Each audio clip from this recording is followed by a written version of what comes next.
Hello friends, आपका स्वागत है हमारे चैनल पर। मेरा नाम है ध्रुव और आप देख रहे हैं द लर्नर्स कम्युनिटी। आज की वीडियो में हम बात करेंगे सिक्स सेमेस्टर के मेजर पेपर के पॉलिटिकल साइंस सब्जेक्ट के बारे में, जिसका नाम है तुलनात्मक राजनीतिक व्यवस्थाएं।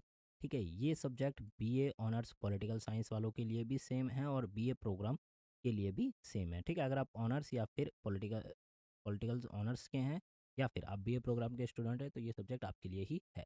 ठीक है, आज की वीडियो में हम इस सब्जेक्ट की जो सीरीज़ है उसे चालू करेंगे, जिसमें हम आने वाले जो इस सब्जेक्ट के टोटल 7 चैप्टर्स हैं उन्हें आपके एग्ज़ाम से पहले ख़त्म करा देंगे, ताकि आप एग्ज़ाम से पहले अच्छे से प्रिपेयर कर पाएँ और एग्ज़ाम में कोई भी क्वेश्चन आए आप उसका आंसर बना के लिख पाएँ।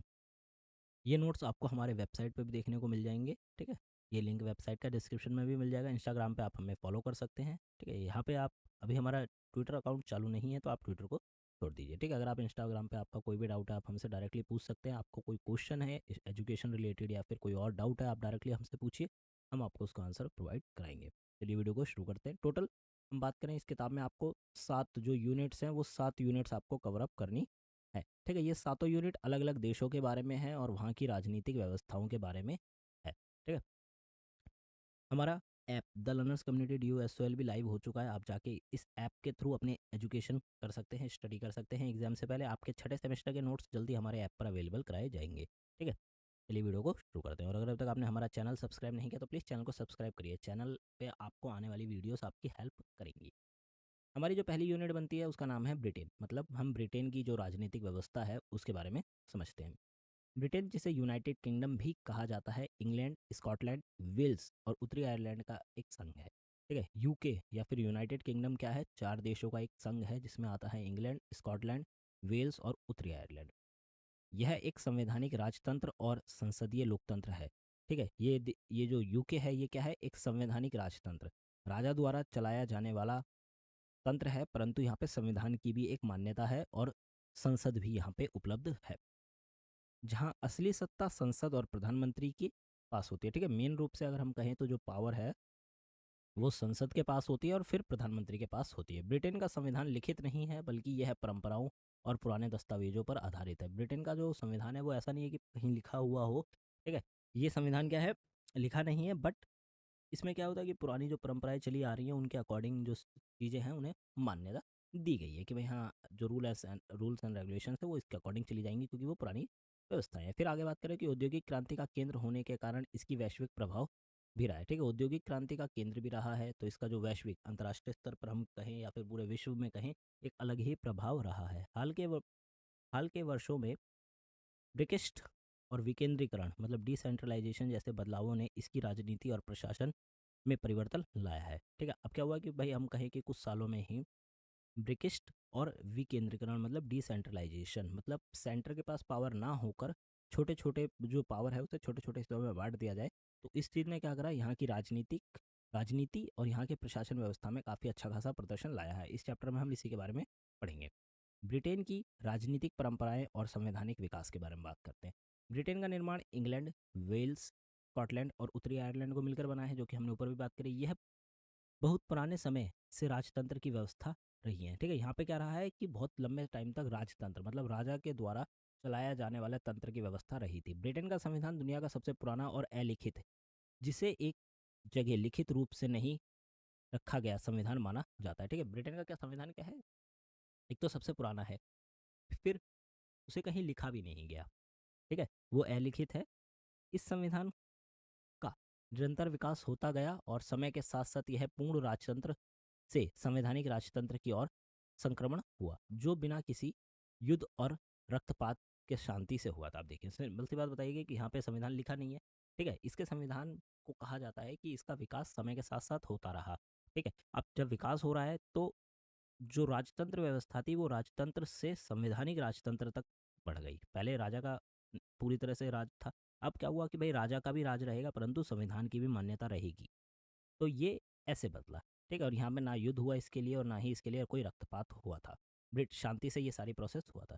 ब्रिटेन की राजनीतिक परंपराएं और संवैधानिक विकास दुनिया भर में सबसे प्रभावशाली और पुराने माने जाते क्या बताएगा कि ब्रिटेन की राजनीतिक जो परंपराएं हैं और संवैधानिक विकास, संविधान का जो विकास था वो और जो उनकी पुरानी राजनीतिक परंपराएं थी वो दुनिया भर में सबसे प्रभावशाली मानी गई और सबसे पुरानी भी मानी गई यह प्रणाली लोकतांत्रिक मूल्यों, ऐतिहासिक घटनाओं और लंबे समय से चली आ रही परंपराओं का मिश्रण है। ये जो प्रणाली है ना, इसमें लोकतांत्रिक मूल्य भी शामिल है, लोकतंत्र के हिस्से शामिल है, ऐतिहासिक घटना, इतिहास में कई सारी ऐसी घटनाएं हुई वो शामिल है, और एक लंबे समय तक चली आ रही परंपराओं का मिश्रण भी शामिल है। मतलब बहुत सारी परंपराएं थी जो कि लंबे टाइम तक चली आ रही थी। तो ये तीन चीज मिलकर ब्रिटेन की राजनीतिक व्यवस्था को तैयार करती है, जिसने आज का आधुनिक संवैधानिक राजतंत्र और संसदीय लोकतंत्र, लोगों द्वारा चुना गया संसद आधारित शासन बनाया। ठीक है, जिसने क्या बताया आज में, आज अगर हम करंट टाइम में देख रहे हैं तो जिसने क्या आज का संवैधानिक राजतंत्र और संसदीय लोकतंत्र बनाया है, जिसमें कि जो लोगों द्वारा चुना जाता है व्यक्ति को, वो संसद में जाके जो राज्य व्यवस्था है वो संभालता है। ठीक है, तो ये है ब्रिटेन के संविधान के बारे में। अगर हम बात करें तो यहाँ पे जो पहला डॉक्यूमेंट आता है संविधान से रिलेटेड वो है मैग्ना कार्टा। ठीक है, जो कि 1215 में आया था। यह दस्तावेज ब्रिटेन के संवैधानिक इतिहास का पहला बड़ा कदम था। ठीक है, ये जो दस्तावेज था ये ब्रिटेन का जो संविधान था, ठीक है, संवैधानिक इतिहास जो था उसका सबसे पहला और बड़ा कदम था। इसे राजा जॉन ने जनता के दबाव में जारी किया था। ठीक है, ये जो संविधान था ये राजा जॉन द्वारा एक प्रकार से कहें कि जनता के दबाव में, क्योंकि जनता चाहती थी कि संवैधानिक राजतंत्र आए, इसीलिए जनता के दबाव में ये जो दस्तावेज है ये लाया गया। ठीक है, अब इसके बारे में पॉइंट बताए गए हैं। इसमें क्या होता है, इसने पहली बार राजा की शक्ति को सीमित किया था। ये जो दस्तावेज है, इस दस्तावेज ने क्या करा, राजा की जो शक्तियां थी, पावर्स थी, उन्हें लिमिटेड कर दिया था। ठीक है, पहली बार।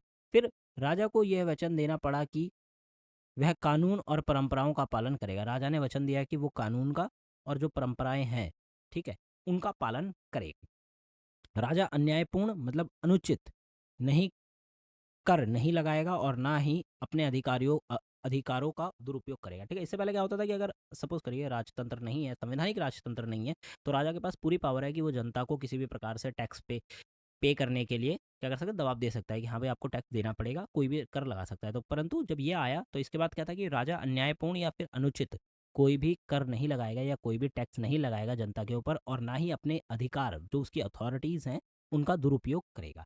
ठीक है, इसका मूल सिद्धांत था कि राजा के ऊपर कानून है। ठीक है, ये जो संविधान मतलब ये जो डॉक्यूमेंट लाया गया जिसका नाम था मैग्ना मैग्ना कार्टा, ठीक है, कार्टा, तो इसका मेल सिद्धांत क्या था, मेन सिद्धांत ये था कि राजा के ऊपर क्या है, कानून है। ठीक है, यह दस्तावेज न्याय और नागरिक अधिकारों की शुरुआत माना जाता है। ये जो दस्तावेज है, ये जो डॉक्यूमेंट है, ये क्या माना गया है, ये न्याय की और नागरिक अधिकारों की शुरुआत माना गया कि यहाँ से इस चीज़ की शुरुआत हुई थी। फिर आता है गौरवमय क्रांति जो कि 1688 में हुई थी, और एक बिल आया था, बिल ऑफ राइट्स। ठीक है, अब इसके बारे में देखें। यह एक हिंसक राजनीतिक परिवर्तन परिवर्तन था जिसमें जेम्स द्वितीय को हटाकर विलियम तृतीय और मैरी द्वितीय को सत्ता में लाया गया था। ठीक है, देखिए ये क्या था, एक हिंसक राजनीतिक परिवर्तन था, मतलब राजनीति में हिंसा के द्वारा चेंजेस किए गए थे। इसमें क्या हुआ था कि भाई जेम्स जो द्वितीय थे, जेम्स सेकंड जो थे, उनको हटाकर विलियम तृतीय और मैरी द्वितीय को लाया गया था सत्ता के अंतर्गत। ठीक है, अब फिर पॉइंट में देखा जाए तो सत्ता की सर्वोच्चता को स्थापित किया गया कि भाई, सॉरी, संसद की सर्वोच्चता को स्थापित किया गया कि भाई संसद सबसे सर्वोच्च है, संसद से ऊपर कोई नहीं है। ठीक है, राजा को विधायिका मतलब संसद के अधीन काम करने का कहा गया कि भाई राजा संसद के अधीन काम करेगा, संसद के द्वारा काम करेगा। ठीक है, ऐसा नहीं है कि राजा अपने मन से कोई भी फैसला ले रहा है, ठीक है, और संसद उस चीज़ को मान रही है, नहीं, ऐसा नहीं होगा। नागरिक अधिकारों की रक्षा सुनिश्चित की गई। बिल ऑफ राइट्स के जरिए राजा के दैविक अधिकार मतलब डिवाइन जो राइट्स हैं, ईश्वर से मिले विशेष अधिकारों को खत्म कर दिया गया। देखिए उस समय क्या था कि भाई राजा को इस प्रकार से माना जाता था कि राजा को कुछ अधिकार हैं जो कि उन्हें ईश्वर ने दिए हैं, भगवान ने दिए हैं। ठीक है, इस प्रकार से माना जाता था, तो उन अधिकारों को पूरी तरह से खत्म कर दिया गया था बिल ऑफ राइट्स के द्वारा। ठीक है, इस क्रांति के माध्यम से संवैधानिक राजतंत्र की नींव रखी गई और लोकतंत्र की स्थापना शांतिपूर्ण तरीके से हुई। इसी कारण इसे गौरवमयी क्रांति कहा जाता है। ठीक है, इसी कारण इसे क्या कहा जाता है, गौरवमयी क्रांति कहा जाता है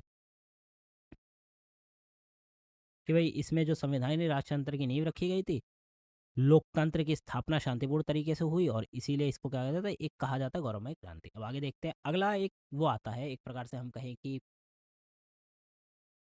ऊपर जो हमने बात करी ये क्या था, ये था एक क्रांति, मतलब ये टाइमलाइन के हम अकॉर्डिंग चल रहे हैं। यहाँ एक दस्तावेज लाया गया 1215 में, फिर 1688 में एक बिल लाया गया। ठीक है, अब हम आते हैं सुधार अधिनियम के द्वारा। ठीक है, रिफॉर्म एक्ट लाया गया। 19वीं सदी में ब्रिटेन में लोकतंत्र की दिशा में कई महत्वपूर्ण सुधार किए गए थे। ठीक है, 19वीं सदी में अगर हम ब्रिटेन को देखें तो लोकतंत्र की दिशा में जब ब्रिटेन आगे बढ़ रहा था ना, तो सुधारों की जरूरत थी, तो वो सुधार किए गए थे। कौन कौन से थे? पहला आता है ग्रेट रिफॉर्म एक्ट, जो कि 1832 में पास हुआ था। ठीक है, ये एक पास हुआ। इसमें क्या बताया गया था? इसमें उन निर्वाचन क्षेत्रों को खत्म कर दिया गया जिनकी जनसंख्या कम थी लेकिन प्रतिनिधित्व अधिक था। अब देखिए, ऐसे निर्वाचन क्षेत्र जहाँ पे लोगों की संख्या तो कम है परंतु उनका जो प्रतिनिधित्व है वो ज़्यादा है। ठीक है, तो उसको पूरी तरह से हटा दिया गया था। किसके अंतर्गत? ग्रेट रिफॉर्म एक्ट के अंतर्गत। फिर आता है दूसरा पॉइंट, औद्योगिक शहरों को उचित प्रतिनिधित्व मिला। भाई ऐसे शहर जो कि औद्योगिक रूप से, इंडस्ट्री के रूप से देखे जा सकते हैं, बड़े शहर हैं, ठीक है, उन्हें अधिक जो प्रतिनिधित्व है वो मिला था। फिर संपत्ति के अधिकार पर मध्यम वर्ग को मतदान का अधिकार दिया गया। ठीक है, संपत्ति के अधिकार पर जो मीडियम, हम कहें कि मिडिल क्लास थे, उनको मतदान, वोट देने का अधिकार दिया गया था। किसके अंतर्गत? सुधार अधिनियम के अंतर्गत। 1867 और 1884 के सुधार अधिनियम ने मजदूर वर्ग और ग्रामीण लोगों को भी मताधिकार दिया था। 1867, 1867 और 1884 में सुधार अधिनियम जो लाए गए, ठीक है, उनके माध्यम से क्या हुआ कि भाई जो मजदूर वर्ग था और जो गांव के लोग थे ना, मतलब ग्रामीण लोग थे, उन्हें भी वोट देने का अधिकार उन्हें भी दिया गया कि आप लोग भी वोट दे सकते हैं और चुन सकते हैं कि आपको किस व्यक्ति को सत्ता में लाना है। ठीक है, इसके बाद संविधान और अधिक समावेशी, मतलब इंक्लूसिव, सभी को शामिल करने वाला बन गया। ठीक है, अब क्या होगा भाई, जब ये सुधार अधिनियम लाए गए तो संविधान और ज़्यादा समावेशी हुआ। क्योंकि देखिए, नॉर्मल सी बात है, ऐसा नहीं है कि सारे लोग शहर में रहते हैं। ठीक है, जो लोग गांव में रहते हैं वो भी देश के ही तो हिस्से में हैं, तो उन्हें भी कुछ अधिकार होने चाहिए। तो क्या हुआ कि सभी लोगों को समावेश, सभी लोगों को मिलाया गया।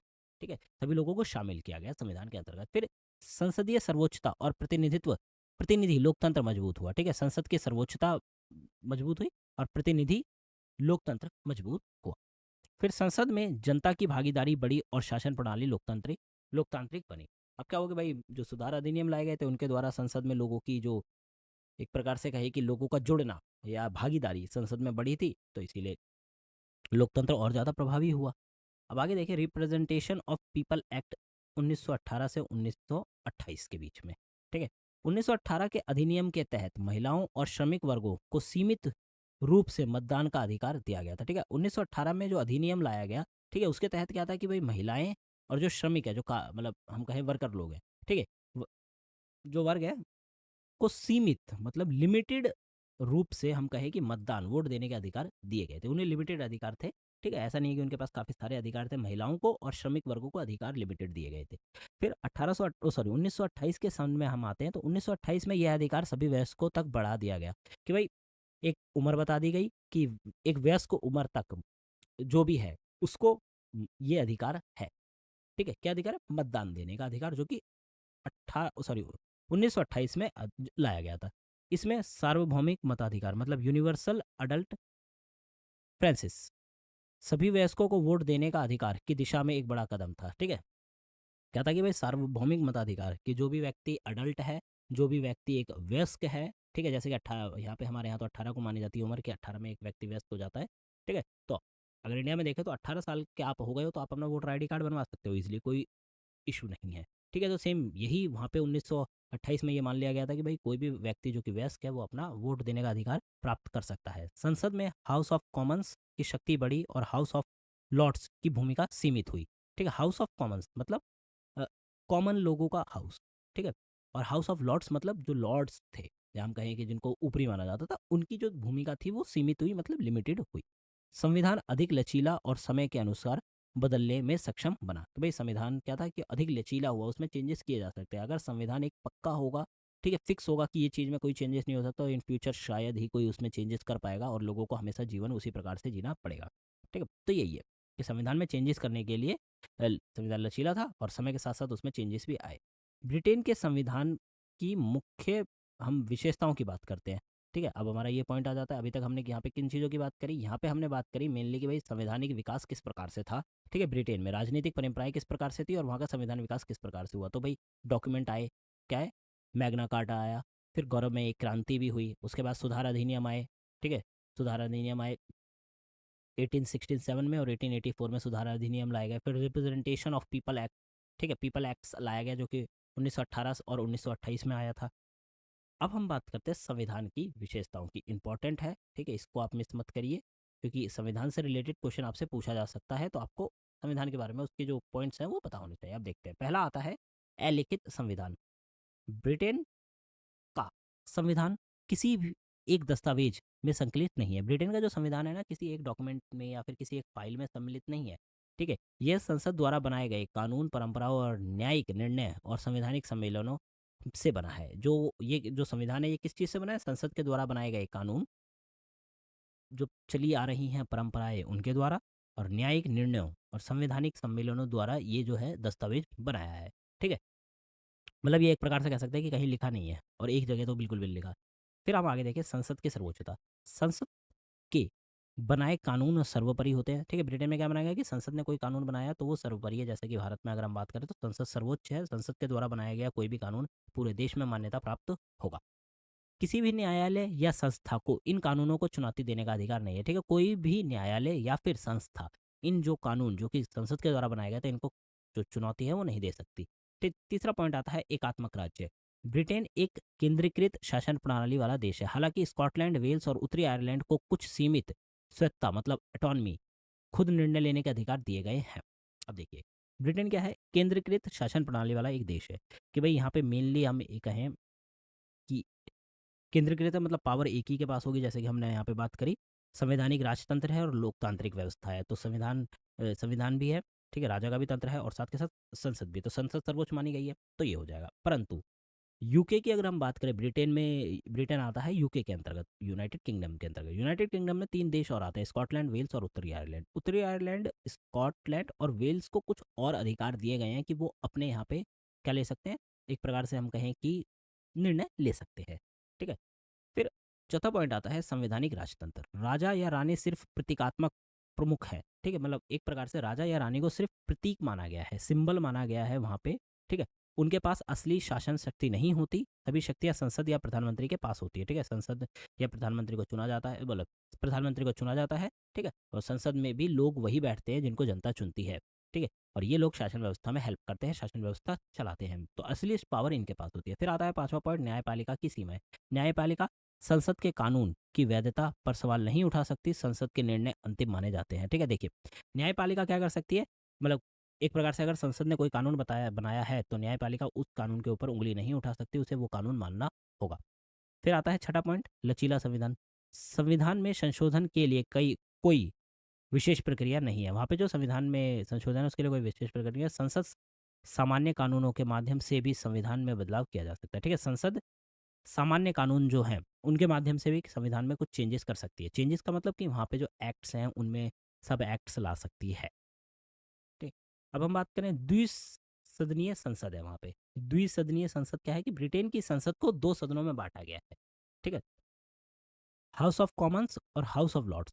हाउस ऑफ कॉमन्स की बात करें तो प्रतिनिधियों का सदन, जिसे विधायी अधिकारी प्राप्त है, और हाउस ऑफ लॉर्ड्स मतलब वरिष्ठ संसद सदस्यों का सदन, जिसकी भूमिका सीमित होती जा रही है, ठीक है भाई। हाउस ऑफ कॉमन्स में भाई प्रतिनिधियों जो चुने गए हैं, जनता के द्वारा चुने गए प्रतिनिधि हैं, उनका सदन होता है, वो लोग वहाँ पे बैठते हैं, बातचीत करते हैं, ठीक है, कोई मुद्दा है उसे डिस्कस करते हैं। और वरिष्ठ, हम हाउस ऑफ लॉर्ड्स की बात करें तो वरिष्ठ सदस्यों का सदन, मतलब यहाँ पे जो लोग बैठते हैं वो वरिष्ठ होते हैं, मतलब वो एक प्रकार से हम कहें कि हाउस ऑफ लॉर्ड्स का है तो ये राजाओं के उसमें जुड़ जाता है, ठीक है। तो वो लोग यहाँ पे बैठ के मुद्दों को सुलझाते हैं, परंतु इनकी जो भूमिका है वो सीमित होती जा रही है, हाउस ऑफ कॉमन्स की भूमिका बढ़ती जा रही है। फिर आते हैं कॉमन लॉ पर आधारित संविधान। यह संविधान आम कानून मतलब कॉमन लॉ पर आधारित है, जिसका विकास न्यायालय के निर्णयों के माध्यम से हुआ है, ठीक है। संविधान क्या है? आम कानून के द्वारा चलाया जा रहा है। संविधान में यहाँ की अगर हम बात करें तो कॉमन लॉस है पर आधारित है, जिसका मतलब क्या है कि इनका जो विकास है ना, जो संविधान आम कानून का जो विकास है वो न्यायालय के द्वारा कोई निर्णय अगर लिया जाता है तो उसके माध्यम से होता है। 9वां पॉइंट आता है संवैधानिक सम्मेलनों और पारंपरिक परंपराओं पर आधारित शासन। संवैधानिक सम्मेलनों और परंपराओं पर आधारित जो शासन व्यवस्था है उसको देखें तो ब्रिटेन की शासन प्रणाली बहुत हद तक उन परंपराओं पर आधारित है जो कानूनी रूप से बाध्यकारी नहीं है लेकिन व्यवहार में पालन की जाती है। देखिए समझ में आते कि ब्रिटेन की जो शासन प्रणाली चली जा रही है ना, वो चली जा रही है पुरानी चली आ रही परंपराओं के आधार पर।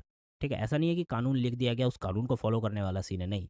जो परंपराएँ पुराने समय से फ़ॉलो की जा रही हैं, उनके माध्यम से ब्रिटेन की शासन प्रणाली चलाई जा रही है। लेकिन ये जो चीज़ें हैं, जो परंपराएँ हैं, ये लोगों के आम व्यवहार में भी हैं। ठीक है? तो इसीलिए इसे माना जाता है। फिर 10वां पॉइंट आता है नागरिक अधिकार और स्वतंत्रता। ये अधिकार संसद द्वारा बनाए गए कानूनों और लंबे समय से चली आ रही परंपराओं के माध्यम से सुरक्षित किए जाते हैं। ठीक है? नागरिक अधिकार और स्वतंत्रता की बात करें तो ये जो अधिकार है ना, संसद के द्वारा बनाए गए कानून और लंबे समय से चली आ रही परंपरा, इन दोनों चीज़ों के माध्यम से सुरक्षित है। भाई संसद ने कई कानून बनाए हैं ताकि लोगों के नागरिकों के जो अधिकार हैं वो और नागरिकों की जो स्वतंत्रता है वो सुरक्षित रहे। ठीक है? और लंबे समय से चली आ रही जो परंपराएं हैं उनके माध्यम से भी इनको सिक्योरिटी मिल सके। 11वां पॉइंट आता है स्थिर और लचीली संरचना। ब्रिटेन का संविधान अपनी परंपराओं, लचीलापन और लगातार विकास की वजह से स्थिर बना हुआ है। इसका ढांचा समय पर परिस्थिति के अनुसार खुद को ढालने में सक्षम है।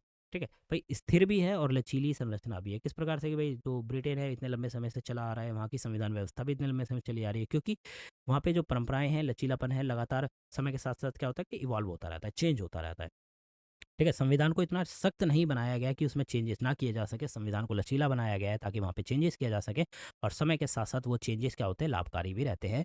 ठीक है? और संविधान एक प्रकार से हम कहें कि हर एक परिस्थिति के अनुसार खुद को ढालने में क्या है, सक्षम भी है। तो यहाँ पे आपकी जो संविधान की जो विशेषताएँ हैं, 11 विशेषताएँ वो हमने कवर अप करी है। अगर आपको कोई भी पॉइंट समझ में नहीं आया विशेषताओं के रिगार्डिंग आप कमेंट कर सकते हैं, पॉइंट नंबर हमें बताइए, ठीक? और हम आपको वो एक्सप्लेन कर देंगे उसी के अंदर और ज़्यादा डिटेल में। आगे बढ़ते हैं। अगला टॉपिक है ब्रिटेन की राजनीति के सामाजिक और आर्थिक आयाम। ठीक है? ब्रिटेन की जो राजनीतिक व्यवस्था है उसमें सामाजिक आयाम कौन-कौन से हैं, आर्थिक आयाम कौन-कौन से हैं उसके बारे में बात करते हैं। ब्रिटेन की राजनीतिक व्यवस्था एक संवैधानिक ढांचे पर आधारित है। ठीक है? जो व्यवस्था है वो संविधान के एक ढांचे पर आधारित है। यहाँ संप्रभु राजा या रानी को केवल प्रतीकात्मक पद दिया गया है जबकि असली शक्तियां संसद और प्रधानमंत्री के पास होती है। ठीक है? मेनली जो मैंने आपको ऊपर बताया कि यहाँ पे सबसे ऊपर जो है वो राजा रानी है, बट उन्हें केवल एक आप कह सकते हैं कि सिंबल दिया गया है कि आप सबसे ऊपर हो, बट आपके पास कोई पावर्स नहीं होगी। पावर्स होंगी जो भी होंगी वो होंगी संसद के बाद और प्रधानमंत्री के पास। ब्रिटेन की शासन प्रणाली वेस्ट मिनिस्टर मॉडल पर आधारित है जिसमें द्विसदनीय संसद हाउस ऑफ कॉमन्स और हाउस ऑफ लॉर्ड्स है। ठीक है? ये जो हम कहेंगे ब्रिटेन की जो शासन प्रणाली है वो है वेस्ट मिनिस्टर मॉडल पर आधारित है जिसमें द्विसदनीय मतलब दो सदन होंगे संसद में। ठीक है? हाउस ऑफ कॉमन्स और हाउस ऑफ लॉर्ड्स, इसके ऊपर ये आधारित है। हाउस ऑफ कॉमन्स में जनता द्वारा चुने गए प्रतिनिधि होते हैं जो विधायी कार्यों को संचालित किए करते हैं।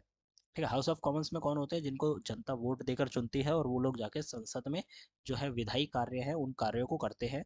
ठीक है? वहीं हाउस ऑफ लॉर्ड्स की बात करें तो हाउस ऑफ लॉर्ड्स की भूमिका मुख्यतः सलाह देने और विधायकों की समीक्षा की होती है।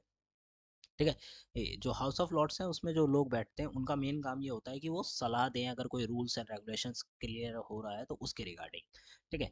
ब्रिटेन की व्यवस्था में कानून का शासन रूल ऑफ लॉ, स्वतंत्रता, स्वतंत्र न्यायपालिका और नागरिक अधिकारों की सुरक्षा को विशेष महत्व दिया गया है। ठीक है? देखिए ब्रिटेन की जो व्यवस्था है ना उसमें हम कहें कानून का शासन होगा। ठीक है? स्वतंत्र न्यायपालिका होगी और नागरिकों के अधिकारों को अलग से सुरक्षा दी गई है ताकि उनके अधिकारों का हनन ना हो। वहीं अगर हम बात करें कार्यपालिका की तो कार्यपालिका की शक्तियां प्रधानमंत्री और उनके मंत्रिमंडल के पास होती हैं जो संसद के प्रति उत्तरदायी रहते हैं। ठीक है? मेनली इसमें क्या बताया गया कि जो प्रधानमंत्री या फिर जो मंत्रिमंडल है वो संसद के प्रति उत्तरदायी है और प्रधानमंत्री और उसके मंत्रिमंडल के पास पावर होती है, शक्तियां होती है किसकी, कार्यपालिका को नियंत्रण करने की। मतलब पूरी की पूरी कार्यपालिका प्रधानमंत्री और मंत्रिमंडल के अंतर्गत आती है। इस पूरी संरचना का उद्देश्य शासन में स्थिरता, जिम्मेदारियों की पारदर्शिता मतलब ट्रांसपेरेंसी बनाए रखना है। ये जितनी भी संरचना है, ठीक है, कानून का शासन हो गया, नागरिकों के अधिकारों का सुरक्षा हो गई और स्वतंत्र न्यायपालिका हो गई, ये सारी चीजें मिलकर कार्यपालिका मिलकर क्या है कि भाई इसका उद्देश्य ये है कि जो व्यवस्था है, शासन व्यवस्था है, एक तो वो स्थिर रहे। ठीक है? दूसरा जो जिम्मेदारियां हैं और पारदर्शिता है वो बनी रहे। ठीक है? भाई लोगों जो हम कहें कि संसद में जो लोग हैं उनकी जो जिम्मेदारियां हैं वो और उनके द्वारा किए गए काम जो है वो पारदर्शित रहे मतलब ट्रांसपेरेंसी रहे। आगे बढ़े। ब्रिटेन ने समाजवादी लोकतंत्र और पूंजीवादी अर्थव्यवस्था का एक संतुलित रूप अपनाया है। ब्रिटेन ने क्या करा, समाजवादी लोकतंत्र का और पूंजीवादी अर्थव्यवस्था दोनों का एक संतुलित, मतलब दोनों से कुछ गुण लिए और उसके बाद उसको अपनाया, जिसे मिश्रित व्यवस्था भी कहा जाता है। जिसे क्या कहा जाता है, मिश्रित व्यवस्था कहा जाता है। इसमें राज्य की भूमिका बहुत अहम होती है। मिश्रित व्यवस्था में क्या होता है, राज्य जो होता है ना, उसकी भूमिका सबसे अहम होती है, हम कहें कि एकदम इंपॉर्टेंट होती है। ब्रिटेन का समाज जो है वो बहुआयामी है। इसमें एक आयाम नहीं, एक से ज्यादा आयाम है, जिसमें परंपराओं और आधुनिकताओं का सुंदर मेल दिखाई देता है। ठीक है भाई, देखिए, आधुनिकता मतलब हम कहें करंट टाइम में जो चीजें चेंजेस हो रही हैं वो चीजें भी अपनाई जा रही हैं, और जो पुरानी परंपराएं हमेशा से चली आ रही हैं वो चीजें भी अपनाई जा रही हैं। ठीक है, तो एक ही टाइम पे परंपराएं भी अपनाई गई हैं और आधुनिकता भी अपनाई गई है, ये मेल देखने को मिलता है। यहाँ समाज विविध है। ठीक है, यहाँ का जो समाज है वो विविध है, जिसमें विभिन्न जाति, धर्म और सामाजिक वर्ग का समावेश है। ये जो समाज है ना यहाँ का, कहाँ का, ब्रिटेन का, यहाँ इस नोट्स के अकॉर्डिंग बताया गया है कि भाई जो समाज है वो विविध है, जिसमें अलग अलग जाति के लोग हैं, ठीक है, धर्म के लोग हैं और सामाजिक वर्ग के लोग एक साथ रह रहे हैं। इतना हो गया औद्योगिक क्रांति और आर्थिक विकास की। अगर हम बात करें तो ब्रिटेन की औद्योगिक क्रांति 19वीं सदी में उसे एक वैश्विक आर्थिक शक्ति के रूप में खड़ा कर दिया। ठीक है, ब्रिटेन में जो औद्योगिक क्रांति हुई थी उसने क्या करा, 19वीं सदी में जो ब्रिटेन था उसे वैश्विक आर्थिक शक्ति के रूप में खड़ा करा था, मतलब कि विश्व में एक आप कहें कि फाइनेंशियली पावर, ठीक है, के रूप में उसे खड़ा करा था, कि जिसके पास अच्छा खासा फाइनेंस है, ऐसी पावर के रूप में विश्व के सामने खड़ा। लेकिन 20वीं सदी में उपनिवेशों के पतन और द्वितीय विश्व युद्ध के प्रभाव के कारण इसे अपनी अर्थव्यवस्था को फिर से संगठित करना पड़ा। आप देखिए क्या हुआ कि ब्रिटेन को आप मेनली जान सकते हैं कि भाई ब्रिटेन ने क्या करा है कि औपनिवेशिक शासन को अपनाया था। ठीक है, वो क्या करता था, अन्य देशों को जाकर उन पर कब्जा करता था, ये सारी चीजें थी। तो अब क्या था कि भाई मेनली 20वीं सदी में जो औपनिवेशिक शासन चल रहा था ब्रिटेन का, ठीक है, वो हर देश में से खत्म होता नजर आ रहा था। ठीक है, फिर हो गया second world war. Second world war में क्या हुआ कि ब्रिटेन भी कहीं ना कहीं शामिल था, तो उसको काफी ज्यादा हानि हुई, तो उसको क्या करना पड़ा, अपनी अर्थव्यवस्था को दोबारा से संगठित करना पड़ा, मतलब दोबारा से बनानी पड़ी। ठीक है, आज की ब्रिटिश अर्थव्यवस्था वित्तीय सेवाओं, विनिर्माण और नवाचार पर आधारित है। अगर हम आज की जो ब्रिटेन है, ब्रिटिश अर्थव्यवस्था उसकी बात करें, तो वो वित्तीय सेवाएं, मतलब हम कहेंगे आर्थिक रूप से जो सेवाएं हैं उन पर, विनिर्माण मतलब किसी चीज का दोबारा से निर्माण करने पर, और नवाचार मतलब इनोवेशंस पर आधारित है। ठीक है, इन चीजों पर आधारित है। लंदन शहर वैश्विक वित्तीय केंद्र में से एक है और ब्रिटेन की आर्थिक गतिविधियों का प्रमुख स्थान भी है। फिर हम बात करें अगर लंदन की, तो लंदन क्या है, शहर वैश्विक की वित्तीय केंद्र है, मतलब पूरे विश्व का आर्थिक रूप से एक केंद्र है लंदन। ठीक है, और जहाँ पे क्या हो रहा है, आर्थिक गतिविधियों का एक प्रमुख स्थान भी लंदन है। अब आगे देखें कि राष्ट्रीयकरण और निजीकरण की और बदलाव। ठीक है, राष्ट्रीयकरण और निजीकरण की और बदलाव, हम यहाँ पे बात कर रहे हैं ब्रिटेन के जो सामाजिक आर्थिक आयाम है उनके पॉइंट्स के बारे में। तो पहला पॉइंट आपका औद्योगिक मतलब पहला पॉइंट, ये सारी जो एक्सप्लेनेशन हो गई ये हो गई। फिर आपका पहला पॉइंट बनेगा औद्योगिक क्रांति के बारे में, दूसरा राष्ट्रीयकरण और निजीकरण, फिर कल्याणकारी राज्य और भूमिका। तो अब हम बात करते हैं राष्ट्रीयकरण और निजीकरण। ठीक है, नेशनलाइजेशन और पर्सनलाइजेशन के बारे में। अगर हम निजीकरण के बारे में बात करें तो इस प्रकार से की और बदलाव। 20वीं सदी सरकार, 20वीं सदी में ब्रिटिश सरकार ने कोयला, इस्पात और रेलवे जैसे क्षेत्रों का राष्ट्रीयकरण किया था। राष्ट्रीयकरण का मतलब कि अब वो सारी चीजें किसके अंतर्गत आ गई हैं, देश के अंतर्गत आ गई है। देश के अंतर्गत मतलब ये है कि गवर्नमेंट के अंतर्गत वो सारी चीजें, क्या क्या, कोयला, फिर इस्पात मटेरियल्स जो हो गए, ठीक है, फिर रेलवे सेवा, ये तीनों की दोनों चीजें राष्ट्र, इनका राष्ट्रीयकरण हो गया था, नेशनलाइजेशन हो गया था। अब इनके ऊपर जो हक होगा वो होगा मेनली गवर्नमेंट का। लेकिन 1980 के दशक में मार्गरेट थेचर की सरकार ने उदारीकरण और निजीकरण की नीति अपनाई।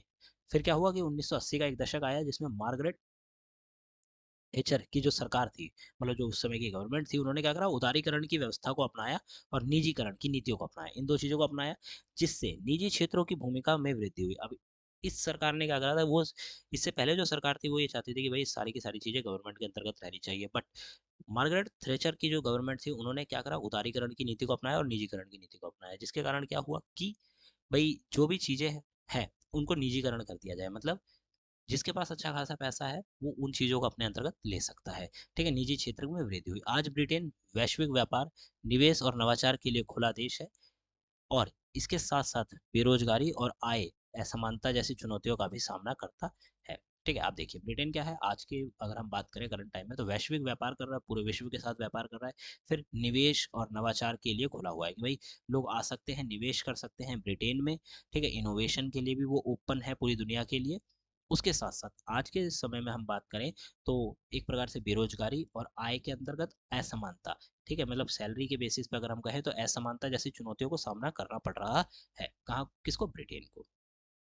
कल्याणकारी राज्य के रूप में भाई ब्रिटेन की क्या भूमिका रही? तो ब्रिटेन की राज्य व्यवस्था बहुआयामी है। ठीक है, ब्रिटेन की जो राज्य की व्यवस्था है वो बहुआयामी है, एक से ज्यादा उसमें आयाम है। यह केवल प्रशासन चलाने तक सीमित नहीं है बल्कि एक कल्याणकारी राज्य के रूप में भी काम करती है।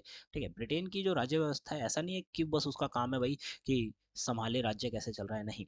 कल्याणकारी मतलब जनता के लिए कार्य, ऐसे काम भी करना जिससे कि जनता को हेल्प मिले, जनता की सहूलियत हो, इस प्रकार की चीजों को भी करना ब्रिटेन का जो काम है, ब्रिटेन की राज्य व्यवस्था का काम था। ठीक है, अब हम बात करें स्वास्थ्य के क्षेत्र में, तो स्वास्थ्य और शिक्षा के क्षेत्र में इसकी भूमिका अत्यंत महत्वपूर्ण है। किसकी? ब्रिटेन के जो राज्य व्यवस्था है उसकी। ब्रिटेन की राष्ट्रीय स्वास्थ्य सेवा NHS, नेशनल हेल्थ जो सर्विस है वो, ठीक है, दुनिया की सबसे बड़ी सार्वभौमिक व्यवस्थाओं, स्वास्थ्य व्यवस्थाओं, सेवाओं में से एक है। ब्रिटेन की जो राष्ट्रीय स्वास्थ्य सेवा है वो पूरी दुनिया में, आप कहें कि सबसे बड़ी सार्वभौमिक मतलब सबके लिए ओपन स्वास्थ्य सेवाओं में से एक है, जो सरकार द्वारा वित्त पोषित और सभी नागरिकों को मुफ्त चिकित्सा सेवा उपलब्ध कराती है। ठीक है, ये क्या है कि ये सरकार के द्वारा वित्त पोषित, मतलब सरकार पैसे देती है इस सेवा को चलाने के लिए। ठीक है, और जो कि नागरिक हैं वो फ्री में अपना चेकअप्स और बाकी सारी चीजें वहाँ पे करवा सकते हैं। ये सारी चीजें उपलब्ध कराई गई हैं। हालांकि दूसरी ओर कर और आर्थिक नीतियां पूंजीवादी सोच को बढ़ावा देती हैं और निजी उद्योग और नवाचार को प्रोत्साहित करती है। ठीक है, वहीं अगर हम बात करें दूसरी ओर, इसका एक और पहलू है। एक तरफ राज्य क्या कर रहा है कि भाई अच्छी अच्छी सुविधाएं प्रदान कर रहा है स्वास्थ्य से रिलेटेड अपनी जनता को। ठीक है, वहीं अगर हम दूसरी तरफ देखें तो जो एक प्रकार से गवर्नमेंट है वो कर ले रही है, टैक्स भी ले रही है और आर्थिक नीतियां भी बना के झोंक रही है लोगों, मतलब थोप रही है लोगों के ऊपर, जिससे क्या हो रहा है कि भाई पूंजीवादी सोच को बढ़ावा मिल रहा है। और साथ के साथ निजी उद्योग जो है, जो प्राइवेट कंपनीज हैं, उद्योग हैं, ठीक है, उनको नवाचार को प्रोत्साहित करती है कि भाई आप नई नई नई नई चीजों का इनोवेशन करिए। ठीक है, इस प्रकार से। ठीक है, ये हमारे हो गए 3 पॉइंट हो गए। औद्योगिक क्रांति का आर्थिक, औद्योगिक क्रांति और आर्थिक विकास हो गया एक पॉइंट। उसके बाद राष्ट्रीयकरण और निजीकरण हमारा दूसरा हो गया। फिर तीसरा पॉइंट हमारा बनता है कल्याणकारी राज्यों की भूमिका। अब देखिए यहाँ पे मैं आपको नॉर्मली समझा देता हूँ। यहाँ पे हम बात कर रहे हैं सामाजिक रूप से और आर्थिक रूप से। ठीक है, कि भाई समाज में जो राजनीतिक, ब्रिटेन का जो समाज है उसकी राजनीतिक व्यवस्था उसके लिए क्या कर रही है, और आर्थिक व्यवस्था वहाँ की क्या है। ठीक है, तो अगर हम औद्योगिक क्रांति की यहाँ पे बात करें तो आर्थिक विकास की भी बात आ जाती है। ठीक है, उसके साथ साथ राष्ट्रीयकरण और निजीकरण, राष्ट्रीयकरण हम कहें समाज के लिए करा गया था। ठीक है, निजीकरण हम कहें तो एक प्रकार से आर्थिक रूप से किया गया था। ठीक है, कल्याणकारी राज्यों की बात करें तो भाई गवर्नमेंट अच्छी खासी सुविधाएं प्रदान कर रही है लोगों को, परंतु वहीं उनके ऊपर टैक्स पे कर रहे हैं लोग अच्छा खासा, जिससे क्या हो रहा है कि आर्थिक आयाम भी दिखाई देता है। अब हम बात करते हैं सामाजिक संरचना और वर्ग व्यवस्था की। ब्रिटेन की सामाजिक व्यवस्था प्राचीन समय से ही वर्गीय ढांचों पर आधारित रही है। ठीक है, ब्रिटेन की जो व्यवस्था है ना, वो पुराने समय से ही वर्गों के ऊपर आधारित रही है, जिसमें शाही परिवार, अभिजात वर्ग, मध्य वर्ग और श्रमिक वर्ग शामिल है। इसमें 4 प्रकार के आ जाते हैं। शाही परिवार जो रॉयल फैमिली होती है, ठीक है, फिर अभिजात वर्ग आ जाते हैं, फिर मध्य वर्ग आता है और फिर आता है श्रमिक वर्ग। ये सारी चीजें मतलब एक प्रकार से वर्ग जो है वो सामने आते हैं। औद्योगिक क्रांति के बाद आर्थिक और सामाजिक परिवर्तन के कारण ये वर्ग सीमाएं कुछ हद तक कमजोर हुई। अब क्या हुआ, जब औद्योगिक क्रांति हुई थी, ठीक है, उसके बाद आर्थिक और सामाजिक परिवर्तन देखने को मिला लोगों को। तो अब इससे क्या हुआ कि जो वर्ग थे ना, जो कि मैंने आपको ऊपर बताया 4 वर्ग थे, उन 4 वर्गों की जो सीमाएं थी, ठीक है, वो क्या हुई, कम हुई, कमजोर हुई। लेकिन पूरी तरह से समाप्त नहीं हो सकी। ठीक है, औद्योगिक क्रांति के बाद भी ये जो वहाँ की वर्ग व्यवस्था थी ये पूरी तरह से खत्म नहीं हुई थी, वर्ग व्यवस्था थी। आज भी यह विभाजन ब्रिटिश समाज की संरचना में महत्वपूर्ण भूमिका निभाता है। ठीक है, ये जो विभाजन है ना वर्ग के अंतर्गत, ये एक महत्वपूर्ण भूमिका निभाता है ब्रिटेन का, जो ब्रिटिश जो समाज है उसके संरचना के अंतर्गत। अगला देखते हैं, बहुसांस्कृतिक और विविधता। ब्रिटेन की सामाजिक व्यवस्था में बहुसांस्कृतिक एक मुख्य तत्व है, मतलब एक संस्कृति नहीं, एक से ज्यादा संस्कृतियां। उपनिवेशवाद और वैश्विक अप्रवासन के कारण ब्रिटेन एक बहुजातीय और बहुधार्मिक समाज बन गया। ठीक है, उपनिवेशवाद के कारण और जो वैश्विक अप्रवासन है ना, उसके कारण क्या हुआ, ब्रिटेन एक बहुजातीय है जहाँ पे एक से ज्यादा जाति, मतलब अलग अलग जाति के लोग रह रहे हैं, और बहुधार्मिक मतलब बहुत सारे धर्म के लोग एक ही स्थान पर रह रहे हैं, तो वो एक ऐसा क्षेत्र बन गया था। उदाहरण के यहाँ पे बताया गया कि लंदन शहर में एशियाई, अफ्रीकी, कैरेबियाई, यूरोपीय समुदाय के लोग रहते हैं। ठीक है, लंदन के अंतर्गत ही अगर हम बात करें लंदन शहर में, तो एशिया के लोग भी रहते हैं, अफ्रीका के आए हुए लोग भी रहते हैं, फिर कैरिबियन सी के तरफ से आए हुए लोग भी रहते हैं, और यूरोप से भी आए जो समुदाय हैं वो लोग वहाँ पे रहते हैं। इस सांस्कृतिक विविधता ने समाज को विविध बनाया, समृद्ध बनाया, लेकिन इसके कारण नस्लवाद, भेदभाव और सामाजिक असमानता जैसी समस्याएं भी सामने आई। ठीक है, अब क्या होगी भाई, जब लोग आके रह रहे हैं, बस रहे हैं वहाँ पे, अपना जीवन यापन कर रहे हैं, तो एक साथ रह रहे हैं। ठीक है, समाज क्या हुआ, विविध हुआ, परंतु इसके साथ साथ और चीजें भी सामने आई जो कि थी नस्लवाद, भेदभाव। ठीक है, लो मतलब एक प्रकार से हम कहें कि भाई अच्छी रॉयल फैमिली हो गई तो उसका भेदभाव किससे, अन्य वर्गों के हिसाब से हम कह सकते हैं। दूसरा, लोगों के बीच में कि भाई जो वहाँ के नेटिव लोग थे, जो हमेशा से वहाँ से पले बड़े हैं, एक वो, और कुछ लोग जो कि कहीं और से आके वहाँ बसे हैं, इनके बीच में भेदभाव देखने को मिल जाता था। नस्लों के बीच में भेदभाव, फिर रंग के आधार पर भेदभाव। ठीक है, फिर सामाजिक असमानता के जो भेदभाव है वो देखने को मिलता था। आगे बढ़े, सामाजिक गतिशीलता और लैंगिक असमानता। ब्रिटेन में सामाजिक गतिशीलता और लैंगिक समानता के क्षेत्र में भी अच्छी प्रगति हुई है। ठीक है, ये मैंने यहाँ पे असमानता बोल दिया, ये समानता है। ठीक है, क्या है कि सामाजिक गतिशीलता और फिर लैंगिक समानता। ब्रिटेन में सामाजिक गतिशीलता और लैंगिक समानता के क्षेत्र में भी अच्छी खासी प्रगति हुई। किस प्रकार से, महिलाओं को 20वीं सदी में वोट देने का और कार्यस्थल पर समान अधिकार का अधिकार मिला था। ठीक है, महिलाओं को क्या मिला कि भाई 20वीं सदी में महिलाओं को अधिकार मिला कि वो वोट दे सकती है, और जो जहाँ पे वो काम कर रही है ना, वहाँ पे भी उन्हें पुरुषों के मुकाबले अधिकार दिए गए थे। फिर भी लैंगिक वेतन में अंतर और नेतृत्व पदों पर महिलाओं की कमी, कम भागीदारी जैसी समस्याएं अभी भी बनी हुई है। देखिए, फिर एक तरफ तो हम अच्छा ही बता रहे हैं, ठीक है, एक तरफ हम बता रहे हैं कि क्या कमियां हैं। तो उनको, महिलाओं को अधिकार मिले काम पे जाने के, ठीक है, काम पे मतलब एक प्रकार से हम कहें कि वर्क स्थल जो है, कार्यस्थल जो है उनका, वहां पे जाकर उनको कुछ अधिकार दिए गए, परंतु वहीं उन्हें वेतन, जो उनकी सैलरी होती है, उसमें भेदभाव देखने को मिला कि भाई पुरुषों को ज्यादा मिल रही है, महिलाओं को कम मिल रही है। दूसरा, लीडरशिप, कि महिलाओं को लीडरशिप की जो पोस्टें हैं, ठीक है, जॉब्स हैं, वो उन्हें कम दी जा रही थी। ठीक है, उसमें उनकी भागीदारी काफी हद तक कम थी। फिर आर्थिक असमानता की हम लोग बात करते हैं, तो ब्रिटेन में आर्थिक असमानता भी एक बड़ी सामाजिक समस्या है। ठीक है, आर्थिक जो असमानता है वो एक सामाजिक समस्या है। शहरी और ग्रामीण क्षेत्रों में जीवन स्तर और आय में बड़ा अंतर है। ठीक है, शहर और जो गांव के लोग हैं ना, उनके जीवन स्तर में और उनकी आय में एक बड़ा अंतर देखने को मिलता है। लंदन और दक्षिणी पूर्वी इंग्लैंड आर्थिक केंद्र बने हुए हैं। लंदन और दक्षिणी पूर्वी जो इंग्लैंड है, वो आर्थिक केंद्र बने हुए हैं आर्थिक रूप से, जबकि उत्तरी इंग्लैंड, स्कॉटलैंड, वेल्स के कई क्षेत्र अभी भी औद्योगिक गिरावट और उच्च बेरोजगारी की स्थिति से जूझ रहे हैं। ठीक है, वो देखिए, दो जगह बता दी गई, दो शहर बताए, जो कि है लंदन और दक्षिण पूर्वी इंग्लैंड जो क्षेत्र है। यहाँ पे तो अच्छा खासा लोगों के पास जीवन यापन की चीजें हैं, जॉब्स हैं, अच्छा खासा पैसा है, पर परंतु अगर हम वहीं से उस जगह को छोड़ के आगे जाएं, जो कि है उत्तरी इंग्लैंड, स्कॉटलैंड, वेल्स, इन क्षेत्रों में क्या है कि भाई आर्थिक रूप से गिरावट है। ठीक है, लोगों के पास जॉब नहीं है, बेरोजगारी काफी हद तक देखने को मिलती है। परंपरा और आधुनिकता का संतुलन। ब्रिटेन की सामाजिक व्यवस्था में परंपरा और आधुनिकता का अद्भुत संतुलन देखने को मिलता है। ठीक है, ब्रिटेन की सामाजिक जो व्यवस्था है उसमें परंपराएं भी पुरानी चली आ रही हैं, और करंट टाइम में जो आधुनिकता है, उन दोनों का अच्छा खासा संबंध देखने को मिलता है। यह समाज शाही परंपराओं और ऐतिहासिक संस्थानों के साथ नवाचार, प्रौद्योगिकी और वैश्वीकरण को भी अपनाता है। ये जो समाज है ना, कहाँ का, ब्रिटेन का समाज क्या करता है, शाही परंपराएं जो कि पुराने समय से आ रही हैं, उन परंपराओं को, ऐतिहासिक संस्थानों, जो वही पुराने इंस्टीट्यूशन है, संस्थान है, उनको, उनके साथ मिलकर नवाचार मतलब नए उद्योग, नए प्रौद्योगिकी मतलब नई टेक्नोलॉजी, इनोवेशंस और वैश्वीकरण को अपनाता है। ठीक है, इससे क्या स्पष्ट होता है, इससे यह स्पष्ट होता है कि ब्रिटेन की सामाजिक व्यवस्था उसकी विविधता, समायोजन की दक्षता और ऐतिहासिक गहराई का सटीक मिश्रण है। इससे क्या पता चलता है कि भाई ब्रिटेन की जो सामाजिक व्यवस्था है, उसकी विविधता मतलब उस सामाजिक व्यवस्था में अच्छी खासी जो कैटेगराइजेशन है हम कह सकते हैं वो, ठीक है, विविधता, फिर समायोजन और दक्षता, ऐतिहासिक गिरावट का एक सटीक मिश्रण बताया गया है।